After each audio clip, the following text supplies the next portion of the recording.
ಆಶೀರ್ವದಿಸಲ್ಪಟ್ಟಂಥ ಈ ಒಳ್ಳೆಯ ಬೆಳಗಿನ ಸಮಯದಲ್ಲಿ ಕ್ರಿಸ್ತೇಸುವಿನ ನಾಮದಲ್ಲಿ ನಿಮಗೆ ವಂದನೆ ಹೇಳ್ತೀನಿ.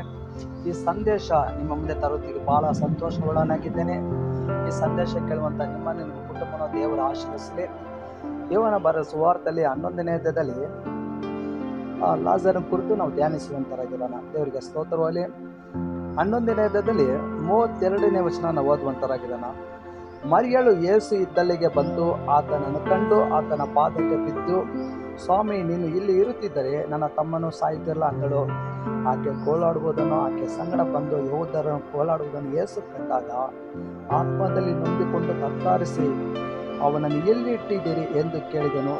ಅವರು, ಸ್ವಾಮಿ, ಬಂದು ನೋಡು ಅಂದರು. ಯೇಸು ಕಣ್ಣೀರು ಬಿಟ್ಟನು. ಕ್ರಿಸ್ತನಲ್ಲಿ ಪ್ರಿಯರೇ, ದೇವರಿಗೆ ಸ್ತೋತ್ರವಾಗಲಿ.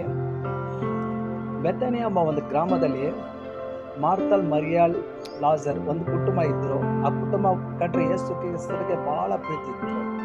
ಏಕೆಂದರೆ ತಾಯಿ ತಂದೆ ಇಲ್ಲದಂಥ ಒಂದು ಕುಟುಂಬ, ಭಕ್ತಿ ಮಾಡುವಂಥ ಒಂದು ಕುಟುಂಬ. ಮರಿಯಾಳು ಯೇಸುವಿನ ಪಾದದಲ್ಲಿ ಕುಳಿತುಕೊಂಡು ವಾಕ್ಯವನ್ನು ಕೇಳುವಂಥ ಒಂದು ಮಗಳಾಗಿದ್ದರು. ದೇವರಿಗೆ ಸ್ತೋತ್ರವಾಗಲಿ.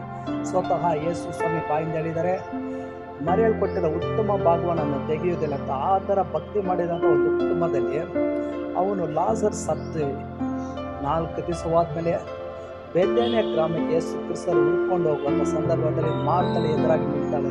ಸ್ತೋತ್ರ. ಸ್ವಾಮಿ, ನೀನು ಇಲ್ಲಿರ್ತಿದ್ರೆ ನನ್ನ ತಮ್ಮನ ಸಾಯ್ತಾ ಇರಲಿಲ್ಲ ಅಂತ ಹೇಳುವಾಗ ದೇವರಿಗೆ ಸ್ತೋತ್ರವಲ್ಲಿ ಯೇಸು ಕ್ರಿಸ್ತರು ಹೇಳಿದ ಮಾತು ಮಾರ್ತಳ ಹತ್ರ, ಮಾರ್ತಳಿ, ನೀನು ನಂಬುವುದ್ರೆ ದೇವರ ಮಹಿಮೆಯನ್ನು ಕಾಣುವಿ ಎಂದು ದೇವರು ಮಾರ್ತಳ ಸಂಗಡ ಮಾತಾಡಿದ್ರು. ನೆಕ್ಸ್ಟು ಇನ್ನು ಮುಂದೆ ಹಂಗೆ ದಾರಿ ಸಾರ್ಗುತ್ತಾ ಬರುವಂಥ ಸಂದರ್ಭದಲ್ಲಿ ಯೆಹೂದ್ಯರು ಮತ್ತು ಆಕೆ ಸಂಗಡ ಎಲ್ಲರೂ ಬಂದು ಆಕೆಯನ್ನು ಸಂತೈಸೋದಕ್ಕೋಸ್ಕರ ಎಷ್ಟೇ ಪ್ರಯತ್ನ ಪಟ್ಟರು ಅದು ಸಾಧ್ಯವಾಗಲಿಲ್ಲ.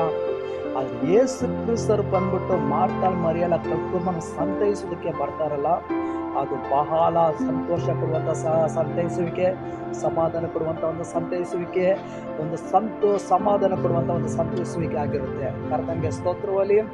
ಮರಿಯಳು ಯೇಸುವಿನ ಪಾದದಲ್ಲಿ ಬಂದು ಬಿದ್ದುವಾಗ ಸಂದರ್ಭದಲ್ಲಿ ದೇವರಿಗೆ ಸ್ತೋತ್ರವಲ್ಲಿ ಯೇಸು ಕ್ರಿಸ್ತರು ಹೇಳಿದ ಮಾತು ಒಂದೇ ಒಂದು, ಲಾಜರ್ನ ನೀವು ಎಲ್ಲಿಟ್ಟಿದ್ದಾರೆ ಅಂತ ಕೇಳ್ತಾರೆ.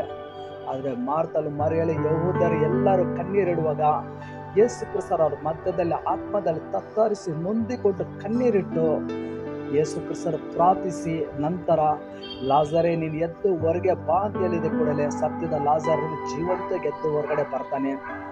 ಈ ಸಂದೇಶ ಕೇಳುವಂಥ ಪ್ರೀತಿಯ ಸಹೋದರಿಯೇ, ನಿನ್ನನ್ನು ನಿನ್ನ ಕುಟುಂಬ ದೇವರನ್ನು ದೇವರು ಹೆಚ್ಚಾಗಿ ಆಶೀರ್ವದಿಸಲಿ. ಮಾರ್ತಲ್, ಮರಿಯಳ ಕುಟುಂಬದ ಕಣ್ಣೀರು ಒರೆಸಿ ಸತ್ಯದ ಲಾಜರ್ನ ಎಬ್ಬಿಸಿದವರು ಇವತ್ತು ನಿನ್ನ ಕುಟುಂಬದಲ್ಲಿ ಎಂಥ ಪರಿಸ್ಥಿತಿಯಲ್ಲಿ ಕಣ್ಣೀರಿದ್ರು ಯೇಸುವಿನ ಪಾದದಲ್ಲಿ ನೀನು ಮೊರೆ ಇಡುವುದಾದರೆ ದೇವರನ್ನ ಕಣ್ಣೀರು ಒರೆಸಿ ನಿನ್ನ ಕುಟುಂಬದ ಸಂತೋಷ ಕೊಡ್ತಾನೆ. ಕರ್ತನ ಈ ಸಂದೇಶ ಮೂಲಕವಾಗಿ ನಿಮ್ಮನ್ನು ಆಶೀರ್ವದಿಸಲಿ. ನಾವು ಕಣ್ಣು ಮುಚ್ಚಿ ನಾವು ಪ್ರಾರ್ಥನೆ ಮಾಡುವಂತರಾಗಿರೋಣ.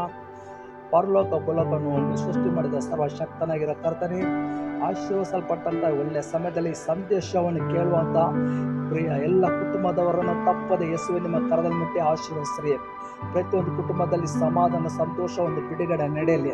ಪ್ರತಿಯೊಂದು ಕುಟುಂಬದಲ್ಲಿ ಯೇಸು ಕ್ರಿಸ್ತರೇ ನೀವು ಅದ್ಭುತ ಮಾಡುವಂತಾಗಬೇಕೆಂದು ಯೇಸು ಕ್ರಿಸ್ತನ ಮೂಲಕವಾಗಿ ಪ್ರಾರ್ಥಿಸ್ತಾ ಇದ್ದೇನೆ. ನಿಮ್ಮ ಜೀವ ಒಳ್ಳೆಯ